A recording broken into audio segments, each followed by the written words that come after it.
$85. That was all that stood between Sylvia Crane and the complete unraveling of everything she had spent 33 years building. Not $85 in a savings account, not $85 tucked under a mattress. $85 in a checking account her bank had already flagged for imminent closure, belonging to a woman who had not eaten a real meal in 4 days and was still wearing the same beige blouse she'd worn to her husband's funeral 8 months earlier. So when you hear what she did next with the last $230 she had on Earth, understand this first. Sylvia was not reckless. She was not impulsive. She had spent 33 years teaching 4th grade at Harlan Elementary School in Harlan County, Kentucky, long enough to make a single box of dry erase markers last an entire semester, and to know exactly which bin at the back of the craft store had the cheapest construction paper. She understood, better than most people ever would, the precise weight of every dollar.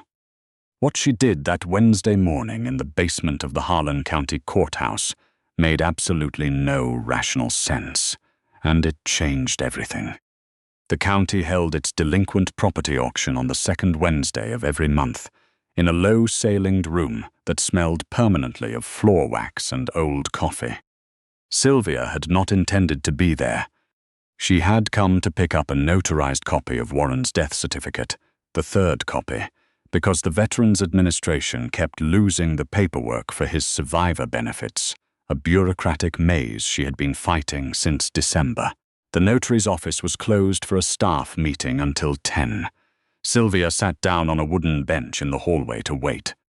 She had been awake since 3 in the morning. Sleep had mostly abandoned her after Warren died. He had collapsed in the kitchen on a Sunday afternoon in November. A massive hemorrhagic stroke, gone before the paramedics arrived. 64 years old and never once seriously ill, which made it somehow worse, as if the universe hadn't extended them even the courtesy of preparation. They had been married 31 years. She knew how he took his coffee. She knew he hummed off-key when he thought no one could hear him. She knew he kept a brass navigator's compass in the front pocket of every pair of pants he owned, a habit left over from his years in the Navy. She had found 17 of those compasses in his dresser after the funeral. She kept one, the rest she had sold. The VA benefits were delayed. The school district pension barely covered utilities. The mortgage company had sent its 4th and final notice. Sylvia had made an appointment with a bankruptcy attorney for the following Friday. That was her state of mind when the door to the auction room swung open and a bailiff propped it with a rubber wedge, and the auctioneer's voice drifted out into the hallway. She did not go inside. She sat on the bench and listened the way you sometimes let a television play in the background just to feel less alone in a room. The auctioneer, a compact man named Roy Sutter, whose voice carried the weary efficiency of someone who had done this 10,000 times, moved through the lots in rapid succession. Barren parcels on the county's edge. A condemned double-wide off Route 119, a flooded storage unit facility. Then Roy Sutter said a name Sylvia recognized. Lot 31, the Harlan Cotton Works property. That's the old mill on Clover Creek Road, 9 acres including the main structure, the attached loading dock and the rear drying shed. Counties had the lien since 2008. Administrative costs covered by minimum bid of $230. Do I have $230? Sylvia stood up from the bench. The Harlan Cotton Works had been standing on the curve of Clover Creek Road since 1887. She had driven past it 10,000 times.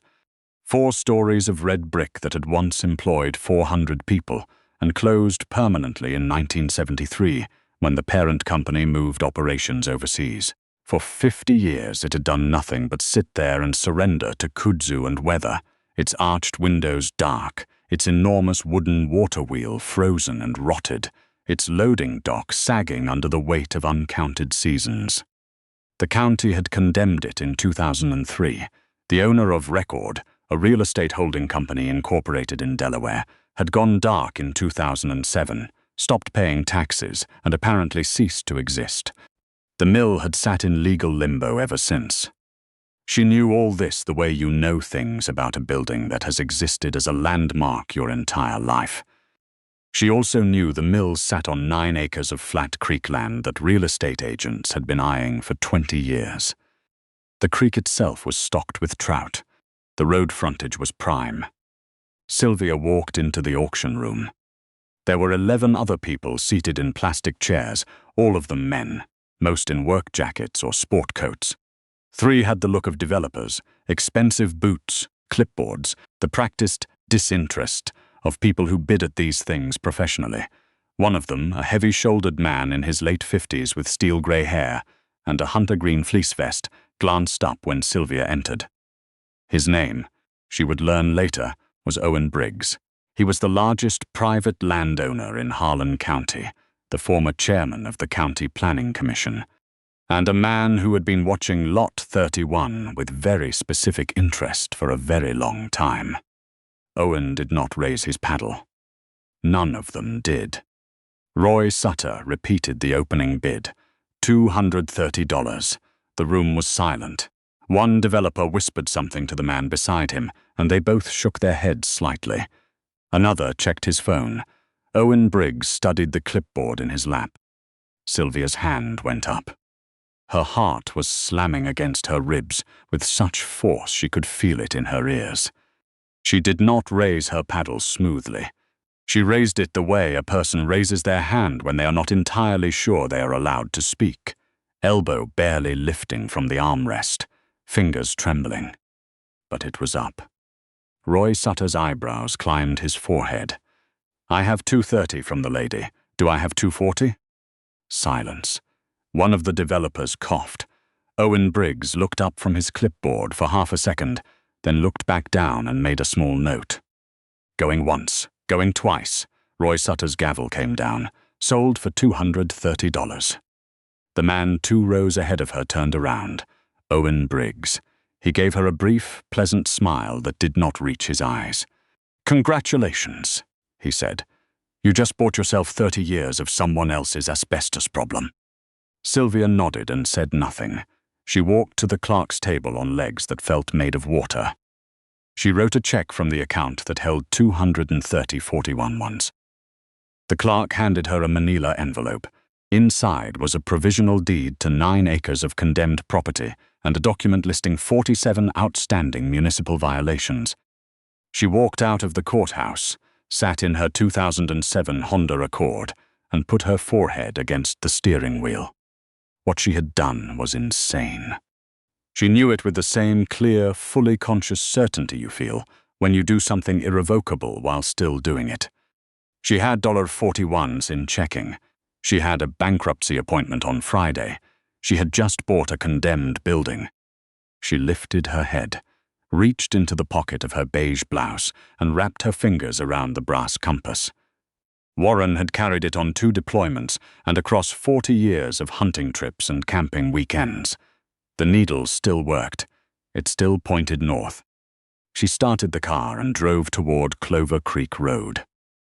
The mill was worse than she remembered from the road. Up close, the scale of its decay was something close to overwhelming. The main structure was 4 stories of red brick that had been beautiful once, hand-laid cornerstones, arched windows, the bones of a building made to last, but the roof had partially collapsed at the northwest corner, and the kudzu had sent tendrils inside through the broken windows, lacing the upper floors in green. The loading dock had fallen into itself. The water wheel lay in the creek in mossy pieces. Sylvia had brought a crowbar from the toolbox in her trunk, a heavy flashlight, and a pair of work gloves. She had also brought 30 years of classroom logic, the practical, unfrightened kind that comes from managing 27 9-year-olds at a time and learning not to be scared of dark rooms. Her plan was simple: copper wire. She had heard Roy Sutter mention original copper electrical conduit in the 1887 construction documents. A century of copper, if the scrappers hadn't already taken it, was worth real money. The scrappers had taken it, all of it. She spent 3 hours on the main floor, moving methodically through the cavernous space with her flashlight, past rows of cast iron loom frames still bolted to the concrete floor. Enormous machines that had once filled this room with noise and cotton dust, and the organized chaos of 400 working lives. Everything of obvious value had been stripped or broken or hauled away. The wire was gone. The copper fittings were gone. Whatever aluminum had existed was gone. Sylvia sat down on the concrete floor at 5 in the afternoon, her back against a cold cast-iron frame, and took stock. She had 0.41 cents. She had a condemned building.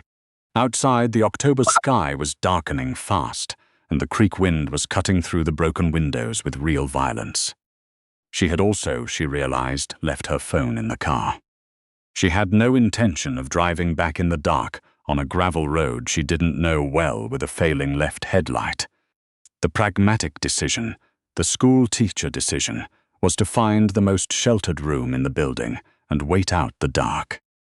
She found it on the ground floor behind the old mill supervisor's office, a small records room with intact windows, a solid oak door with a working latch, and enough residual dryness to suggest the roof above had held. She dragged a wooden crate to the center of the room, sat on it, pulled her cardigan around her shoulders, and clicked off her flashlight. The cold was serious.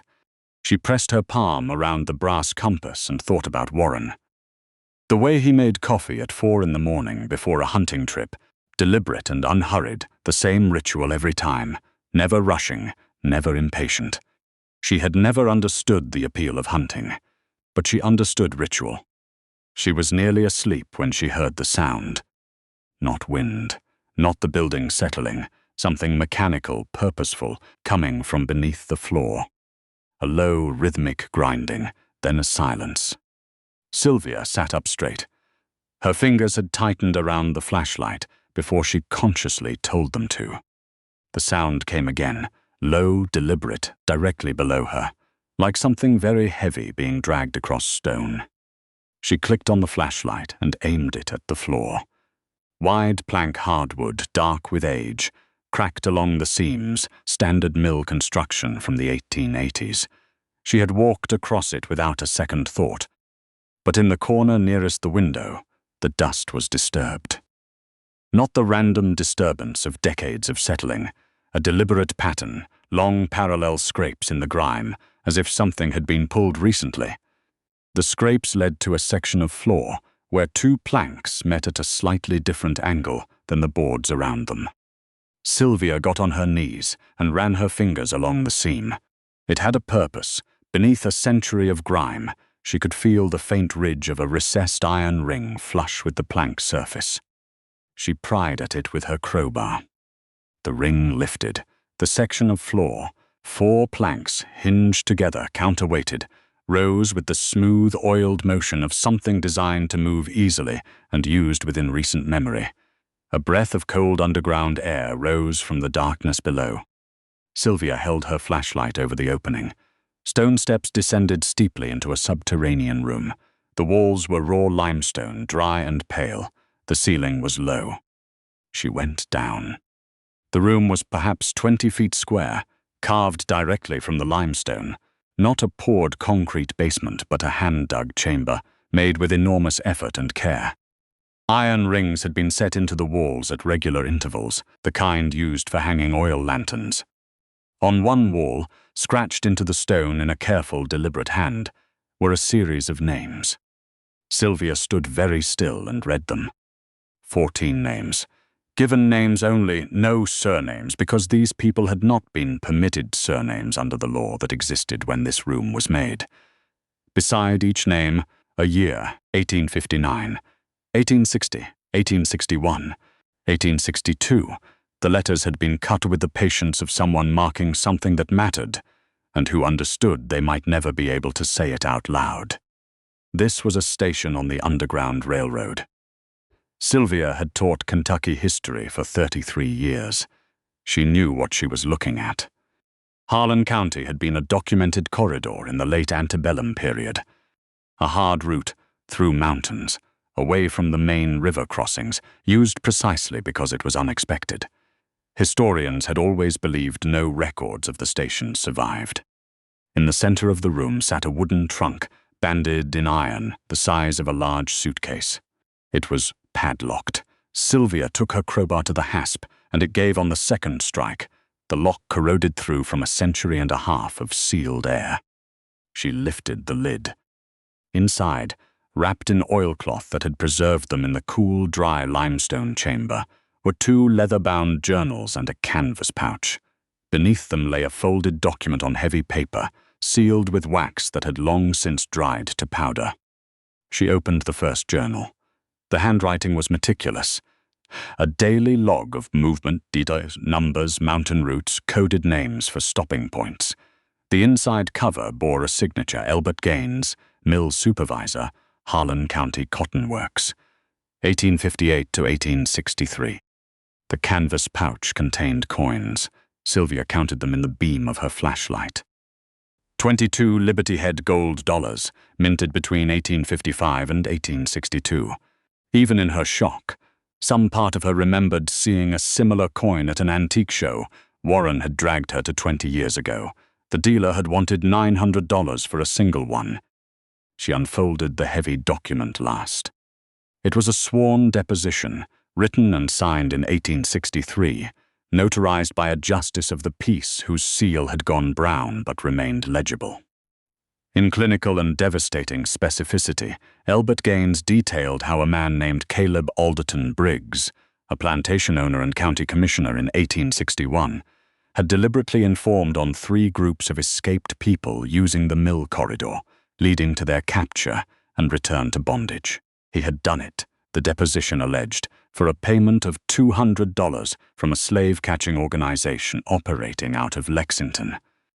The document named the informant, named the dates, named the federal marshal who received the tip: Owen Briggs's great-great-great-grandfather.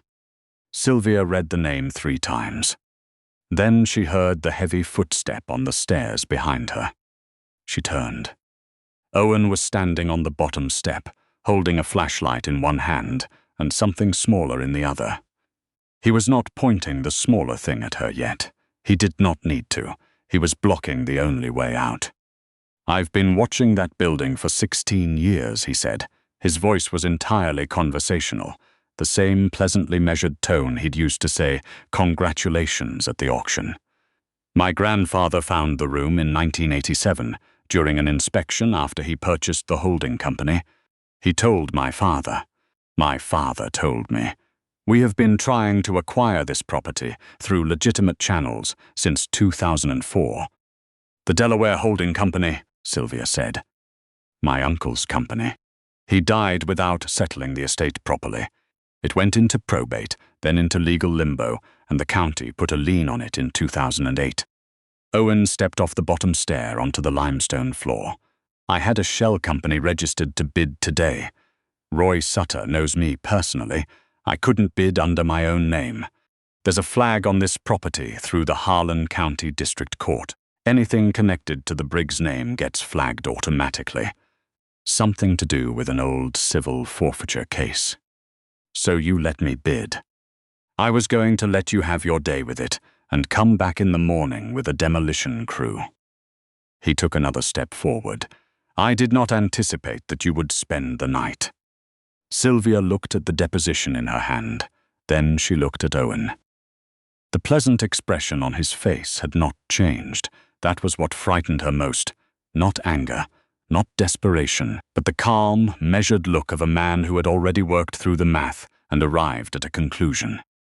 "I'm 61 years old," Sylvia said. "I am standing in a room that proves your ancestor committed a federal crime in 1861 and caused the re-enslavement of human beings, and you are holding a gun." "I am holding a gun," Owen agreed, in the same tone he might have used to confirm a lunch meeting. "Those journals," Sylvia said, "are going to be of significant interest to the Smithsonian Institution, to the Kentucky Historical Society, and to roughly 30 news organizations." She kept her voice level. The shaking was in her legs where he couldn't see it. "They document an active underground railroad station. That is the headline. That is the story. It's also the story that ends with a Briggs name attached to the worst thing a man could do in 1861. Something harder had come into his voice. My grandfather spent 20 years building this county.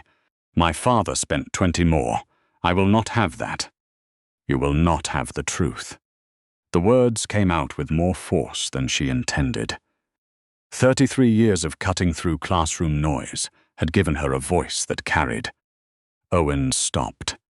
"Those 14 names on that wall," Sylvia said. "I've been teaching Kentucky history since 1993. I know what it cost to scratch 14 names into a limestone wall in 1861. I know what kind of person does that, at that kind of risk, with everything on the line. And I know what kind of person makes a phone call to a slave catcher for $200. She took one step forward. "You are asking me to protect his name." Owen raised the gun. Sylvia's right hand was already in the pocket of her cardigan. She wrapped her fingers around the brass compass, cool, solid, heavier than it looked, and made a decision. She did not have a weapon. What she had was 31 years of knowing a man who navigated by instruments in every kind of weather, and the particular hard-headed stubbornness of someone who had spent the last 8 months losing everything and had decided somewhere around month 6 that she was finished being afraid of loss. "Shoot me," Sylvia said, "and you will spend the rest of your life explaining why Sylvia Crane, a 61-year-old retired schoolteacher with $230 in her bank account, died in a hidden room under an abandoned cotton mill that you have been trying to acquire for 16 years. The county auctioneer knows I bought this property this morning. The clerk has my check. My daughter knows I drove out here. You will have the deposition. You will also have a body and a paper trail that leads directly to you." Owen's finger was on the trigger. Sylvia could see the decision moving behind his eyes. The calculation, the risk assessment, the way a man like Owen Briggs processed everything as a ledger. She threw the compass. Not at Owen, at the flashlight in his left hand. The brass disc struck the aluminum casing with a sharp crack, and Owen's flashlight spun out of his grip, hit the limestone floor, and went dark. In the same motion, Sylvia lunged aside from him, but toward the iron ring in the wall. She grabbed it with both hands and wrenched the nearest lantern bracket free from its corroded mounting with a sound of tearing iron that rang off the stone walls. Owen fired. The shot hit the limestone 2 feet to her left. In the enclosed space, the sound was catastrophic, a pressure wave that struck her ears like a fist, and for a moment she heard nothing but a high, sustained ringing. But she was moving. She had spent 33 years teaching children to read in a county with a 40% poverty rate. That meant 33 years of solving problems with whatever was in the room. What was in this room was darkness, stone, a heavy iron bracket, and a man whose eyes had not yet adjusted to the sudden loss of light. Sylvia had one flashlight. It was already off. She moved along the wall by touch, fast and low, toward the staircase. Owen was shouting something. She heard him stumble on the uneven floor. She reached the first step and went up on her hands and knees, the iron bracket clutched in her right hand.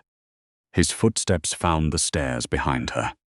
Sylvia reached the top, swung the trapdoor shut, and drove the iron bracket through the iron ring of the hasp with everything she had. 12 inches of solid iron. It would not hold forever. It did not need to hold forever. It needed to hold for the time it took a 61-year-old retired schoolteacher with a failing left headlight to drive 6 miles on a gravel road and reach a cell signal. She ran through the records room, through the supervisor's office, across the cavernous main floor with its silent rows of iron loom frames, and out the side door she had entered through that afternoon. The October night was fully dark and bitterly cold. Gravel crunched under her feet. She reached the Honda, wrenched the door open, and grabbed her phone from the center console. 2 bars. She called 911. By 11 that night, Clover Creek Road was lit by the flashing lights of 2 sheriff's cruisers, a state police unit, and a van from the Kentucky State Fire Marshal's office. Owen Briggs was transported to the Harlan County Detention Center, on charges that would eventually include criminal trespass, unlawful imprisonment, and first-degree wanton endangerment. His attorney arrived before midnight. The gun, a licensed .38 registered in his name, was logged into evidence. Sylvia sat in the back of an ambulance, wrapped in a silver emergency blanket, drinking bad coffee from a thermos someone had handed her, when a Kentucky State Police detective named Angela Frazier sat down across from her. "We're securing the underground room," Frazier said. "We've got calls in to the Kentucky Heritage Council and the University of Kentucky Archaeology Department. Based on what you've described, this is going to be a significant historical find." Sylvia nodded. The ringing in her ears had faded to a low background hum. "The journals and the deposition, they're still down there.